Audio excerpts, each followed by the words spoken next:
Hello दोस्तों, जादुई बंदर और शेर की कहानी। एक गांव में राजू नाम का जादूगर होता है। उसके पास बहुत ही मज़ेदार एक बंदर होता है। राजू ने अपने बंदर को बहुत सारे जादू दिखा रखे थे और सिखा भी रखे थे। दोनों मिलकर गांव-गांव जाते और जादू दिखाते हैं और जादू दिखा के पैसे कमाते हैं। सालों से यही करते आए हैं।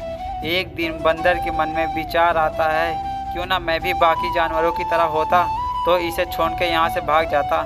सालों से जादू दिखाता आया हूँ, अब इस जादू में मेरा मन नहीं लगता।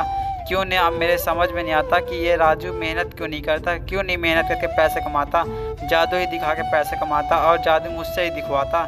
एक दिन मौका लगेगा तो मैं इसे छोड़ के यहाँ से भाग जाऊँगा। फिर एक दिन बंदर को मौका मिला और बंदर उसे छोड़ के वहाँ से भागने लगा जंगल के रास्ते। फिर जो हुआ वो देखने के लिए जादुई बंदर जंगल भाग जाता है। वहाँ जाकर उसके कुछ जानवर से मुलाकात होती है और कहता है, क्या मैं तुम्हारे साथ रह सकता हूँ? मगर भेड़िया उसे अपने साथ रखने के लिए मना कर देता है और कहता है कि तुम कहाँ से आए हो? जब भी चूहा कहता है कि हमने तुम्हें इस जंगल में कभी नहीं देखा। और दोनों उस बंदर से पूछताछ करने लग जाते हैं और वो बंदर उन दोनों को जादू दिखाता है। ये देख के दोनों बहुत ज़्यादा खुश हो जाते हैं और कहते हैं कि जादू दिखाने वाला बंदर, क्या तुम मेरे लिए केले तोड़ सकते हो?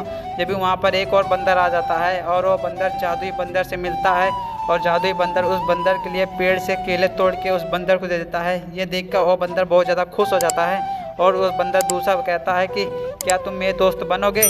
जब भी दूसरा बंदर कहता है, हाँ हाँ, आज से तुम मेरे पक्के दोस्त। ऐसे ही जादुई बंदर के दोस्त जंगल के सभी जानवर बन जाते हैं और दोस्ती जंगल के सभी जानवर से हो जाती है। सारी बात को महाराज को पता लग जाती है और महाराज भी उस बंदर से मिलने के लिए आज जताते हैं।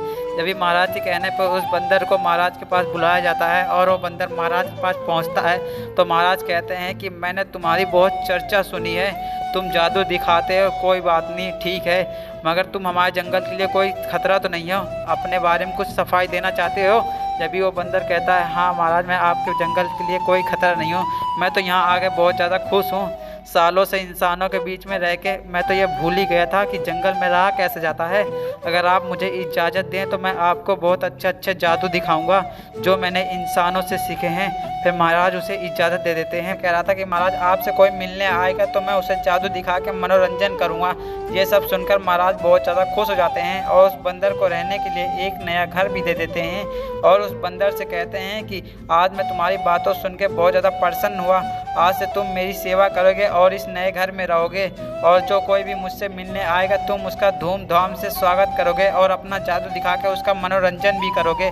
आज से तुम्हारा कर्तव्य है। ये सुनकर बंदर कहता है, ठीक है महाराज। इसी तरह बंदर को जंगल में रहने का एक नया अनुभव भी मिला और रहने के लिए एक नया घर भी।